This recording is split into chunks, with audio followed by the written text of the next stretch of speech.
Muy buenos días, jóvenes estudiantes. Una vez más, vamos a continuar desarrollando la sesión programada para el día de hoy en la asignatura de literatura. Hoy hablaremos sobre el romanticismo francés. ¿Sí?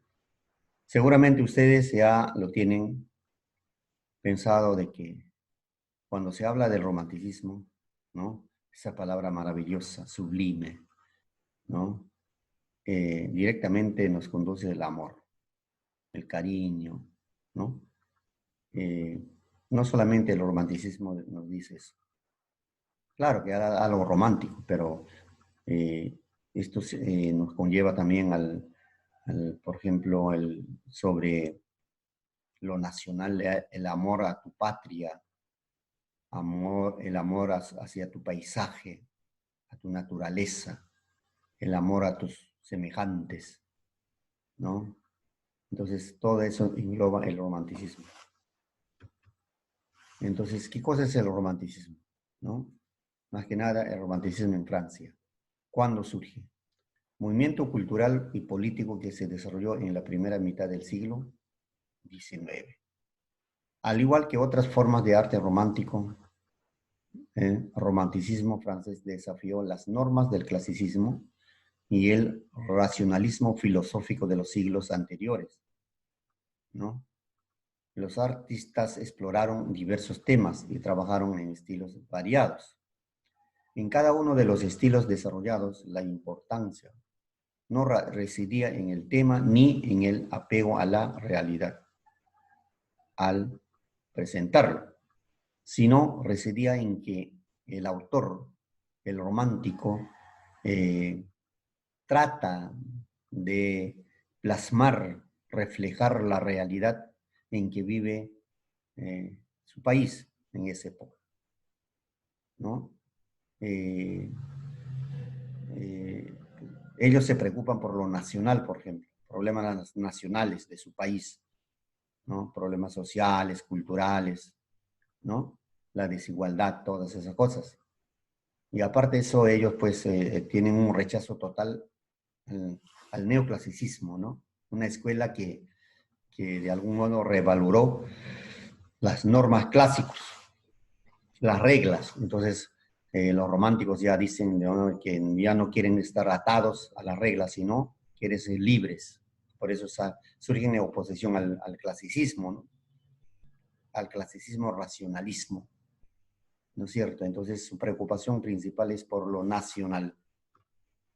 Una de las características, por ejemplo, que, ¿no?, demostraron es que una cierta oposición a toda norma reaccionario o ¿no?, reaccionando al frío neoclasicismo. ¿Qué significa esto? ¿Ya? Como hemos dicho de que los románticos van en contraposición del neoclasicismo, ¿no? En el sentido de que el poeta o el literato debe ser libre para escribir, ¿no es cierto? No, sin estar atado de alguna norma, ¿no? A ellos, por ejemplo, a partir de ahí, pues, la literatura ya va por otro camino, por otro rumbo, ¿no? En la revaloración o valoran más el contenido, el mensaje que la forma, ¿no? En posición al internacionalismo se exalta lo nacional, preferencia por temas legendarios e históricos de cada país. Es decir, se preocupan por su país, ya no quieren hablar más allá, sino se preocupan por problemas de su país. En las obras se expresa el alma exaltada del autor, es decir, el sentimiento y el yo personal. El choque entre lo que el romántico desea y lo que el mundo le permite, ¿no es cierto? Esas son las características del romanticismo francés. ¿Quiénes son los representantes? ¿No? Tenemos, por ejemplo, a Chateaubriand, Memorias de Ultratumba, Madame de Staël, Corina del Play, por favor, me van a entender, porque de repente no me van a entender, que es un poco rudo para pronunciar estos nombres más que nada franceses, ¿no? Víctor Hugo, Los Miserables, el máximo exponente de Francia, Alejandro Dumas, los tres mosqueteros, son los representantes del romanticismo francés. Ahora vamos a hablar sobre Víctor Hugo. Nació el 26 de febrero de 1802. Poeta, dramaturgo y novelista francés, considerado el máximo exponente del romanticismo en su país, ¿no? Víctor Hugo comenzó su carrera muy joven, siendo todavía un niño. Ya aparecieron sus primeras poesías y en el año 1817 la Academia Francesa le premió un poema. 5 años después publicó su primer volumen, Odas y Poesías Diversas, y su primera novela, Han de Islandia. Hasta su muerte, Víctor Hugo fue una de las figuras tutelares de la recuperada República, así como un indiscutible referencia literaria. Falleció el 22 de mayo de 1885, ¿no? En su residencia particular, la Princesa de Lusignan. La Tercera República Francesa lo honró a su muerte con un funeral de Estado. Sus restos fueron inhumados en el Panteón de París. Es uno de los grandes exponentes de la literatura romántica en Francia. Y con su famosa, pues él se consagró con su famosa obra Los Miserables, de Van Valjean. Ahora, jóvenes, les invito a escuchar este video sobre resumen, un extracto, es decir, un resumen bien detallado sobre Los Miserables de Víctor Hugo. En este video veremos la principal obra del romanticismo francés, Los Miserables. Jean Valjean es un hombre que no encuentra alojamiento, pues es rechazado en todo lugar por ser un ex-convicto. Cansado de buscar, llega donde Monseñor Bienvenu, quien sí le abre la puerta y le da posada sin importarle de dónde venía. Valjean estuvo en la prisión 19 años por robar pan y tratar de escapar varias veces para volver con su familia. Ahora la libertad le ha dado el rechazo de la sociedad. Tentado por media docena de cubiertos, decide robarlas, pero es capturado por la policía, quien le pregunta al obispo por el robo, pero este les da la sorprendente respuesta de que Valjean no se los había robado, sino él se los había regalado. Y es más, se había olvidado llevar 2 candelabros de plata. Este hecho es trascendental para el ex-convicto, pues le lleva a reflexionar y decidir hacer el bien. Pasados los años, Valjean se convierte en el alcalde de Madeleine y es dueño de una fábrica. Fantine es una mujer trabajadora quien no está con su hija llamada Cosette, pues la tuvo que dejar donde los Thénardier, unos padres que solo piensan en ellos y su hija Éponine, y querían casi esclavizar a Cosette. Fantine es echada de la fábrica y se hunde en la miseria. Para conseguir dinero tiene que vender su cabello, sus dientes e incluso llega a prostituirse. En su miseria le reclama a Valjean haber sido echada de su fábrica y él decide acogerlo. Javert, policía que conocía a Valjean y lo buscaba por haber robado después de salir de la prisión, observa al alcalde y parece reconocer en él a Valjean, pero duda. Hace un tiempo le dice que le perdone por haberlo confundido, que se equivocó pues ya habían encontrado al verdadero Valjean, pero en realidad se trataba solo de un campesino que se le parecía. Valjean lucha con su conciencia al no saber si confesar y entregarse a la justicia o permitir que otro hombre pague sus condenas. Finalmente decide entregarse a la justicia, pero antes promete a la moribunda Fantine proteger a su hija Cosette, que como dijimos estaba donde los malvados Thénardier. Fantine muere deseando estar con su hija. Una vez vuelto a prisión y trabajos forzados, Jean Valjean cae al mar y es dado por muerto. Es así como huye, va en busca de Cosette y comprueba que es maltratada por los Thénardier, quienes se la venden. De esta forma Valjean cuida a Cosette como a su propia hija. Javert lo persigue, así que se refugia en un convento y luego en una pequeña casa en París. Los años han pasado. Marius, un joven que renunció a su clase acomodada para sumarse a los revolucionarios, se enamora de Cosette, pero Éponine, hija de los Thénardier, está enamorada de él. Thénardier quiere robarle a Valjean, pero se lo impide la policía. Es así que Javert llega y por poco Valjean quien logra huir. En la lucha de la Revolución parisina en 1832, Marius es herido y es salvado de la muerte por Éboli, quien antes de morir salvándole le pide un beso. Valjean se entera de que Marius está enamorado de su querida Cosette y se aflige, pero decide ir a ayudarlo. En esta búsqueda encuentra a su perseguidor Javert, tomado prisionero por los revolucionarios, pero decide salvarle y perdonarle la vida. Luego se encuentra Marius, quien está herido e inconsciente.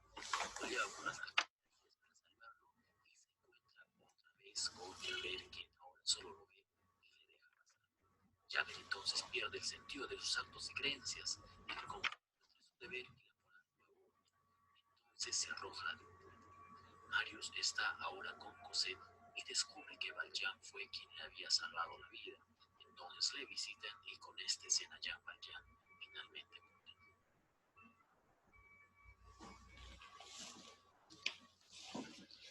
Bueno, han escuchado un extracto de la obra Los Miserables de este famoso escritor Víctor Hugo. Los Miserables, Víctor Hugo introduce al lector en cada parte de la novela, escribiendo la situación social y política de la época.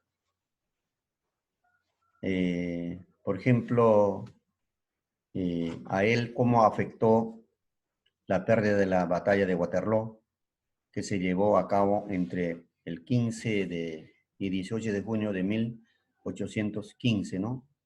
La pérdida del imperio napoleónico, como la pobreza extrema que vivió esa gente en esos tiempos de guerra, sacó lo más miserable de su personalidad, ¿no? Así también narra cómo la pobreza afectó a otro grupo de personas y los motivó a salir adelante, trabajar en equipo, formarse y transformarse en personas, ¿no?, luchadoras por un mejor bienestar social, ¿no? Los llevó a que emergieron nuevas y mejores propuestas para obtener una época social, ¿no?, una mejora social en este caso. Víctor Hugo, ¿en qué se inspiró, por ejemplo, para escribir esta novela?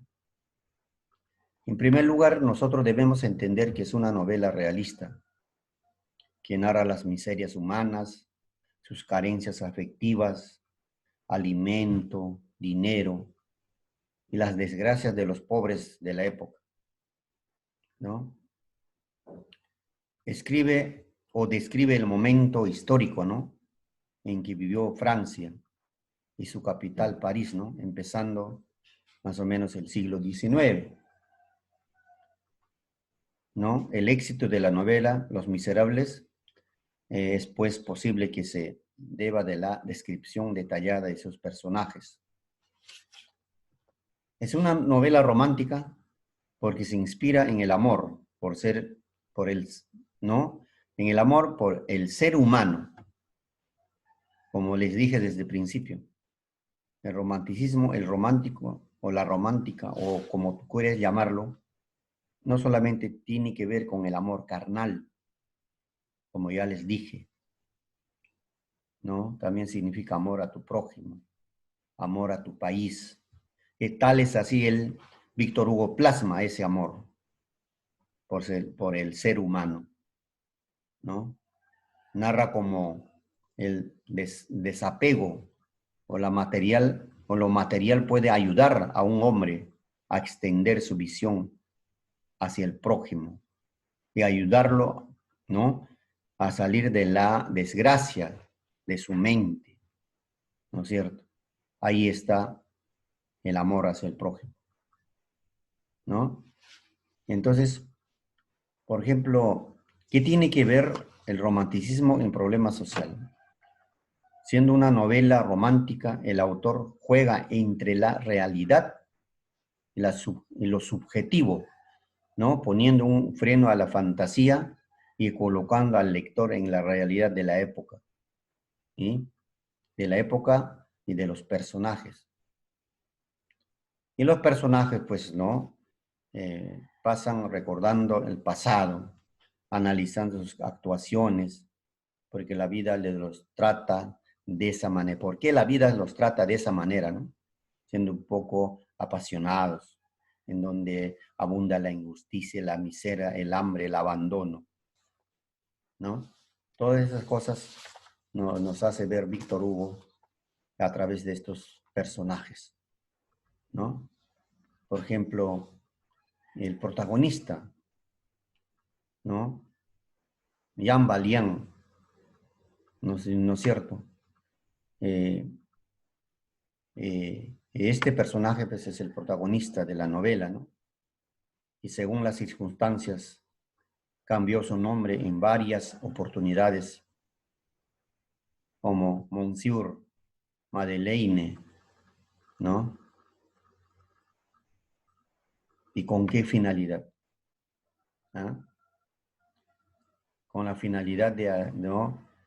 Por ejemplo, ocultarse frente a la mirada de la justicia, para no, así, de escapar de la prisión, ¿no?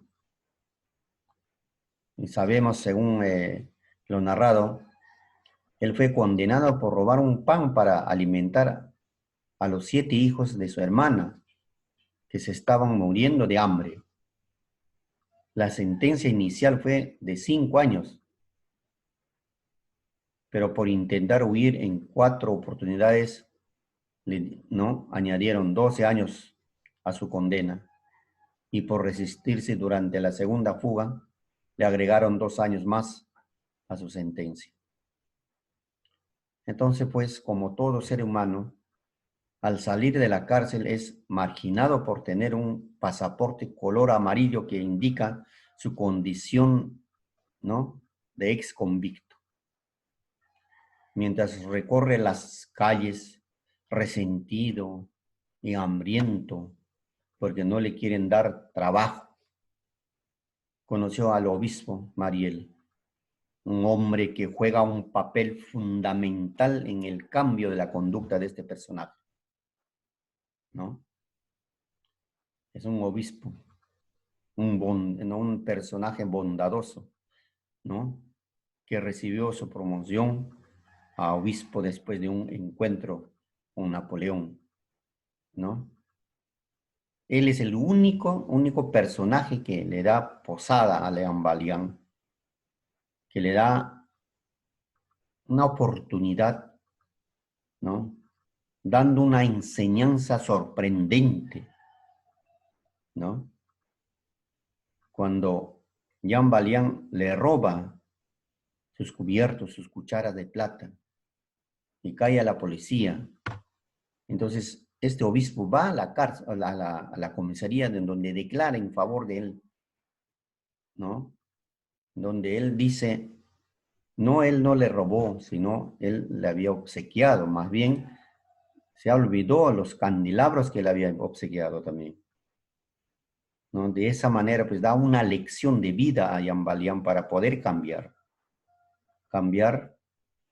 ¿no? Para ser más adelante hombre de bien en la sociedad. Todas estas cosas nos enseñan, pues, ¿no? Que en el mundo todavía hay personas que, que tienen ese corazón, ¿no? Entonces, el tema de esta novela trata de describir la vida de un hombre generando, ¿no? Regenerando y las personas que conocen luego de volver a insertarse en la sociedad.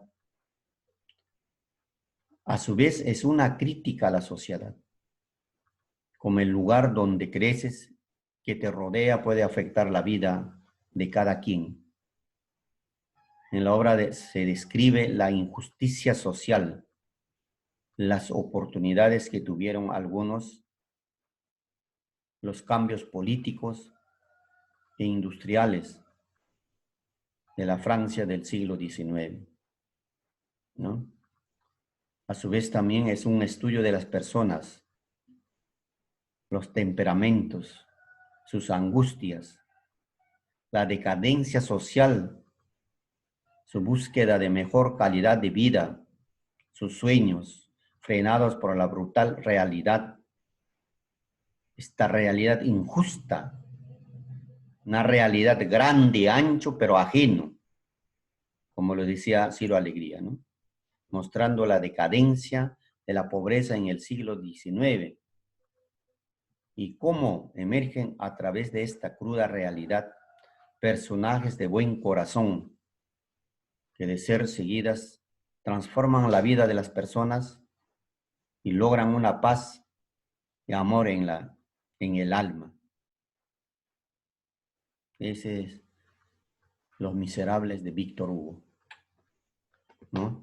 Una obra trascendental en donde pues nos hace ver todas estas cosas, las vivencias de las personas en el mundo entero. Bueno, jóvenes, espero que haya sido agrado de ustedes.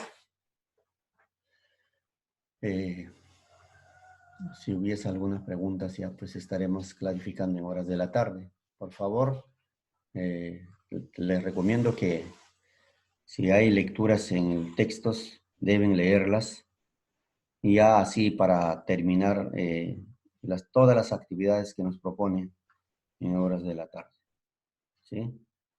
También les recomiendo a alumnos de que con este trabajo o con este video tutorial también le estoy mandando links de las tareas que corresponden a la semana. Por favor, ustedes, estas tareas van a llegar a sus correos, ¿ya? En Google, ¿ya? Simplemente abren, ahí va a aparecer formulario. Lo resuelven y más abajito va a aparecer enviar. Dan clic y ya lo enviaron hacia mi persona. Algunos alumnos se han quejado en el sentido de que ellos entran, por ejemplo, abres el formulario, ¿sí? Entonces, de repente desarrollaste una o dos preguntas. Luego dices, no, después termino. Y cuando ya quieres regresar, ya no vas a encontrar, porque el sistema ya lo cerró.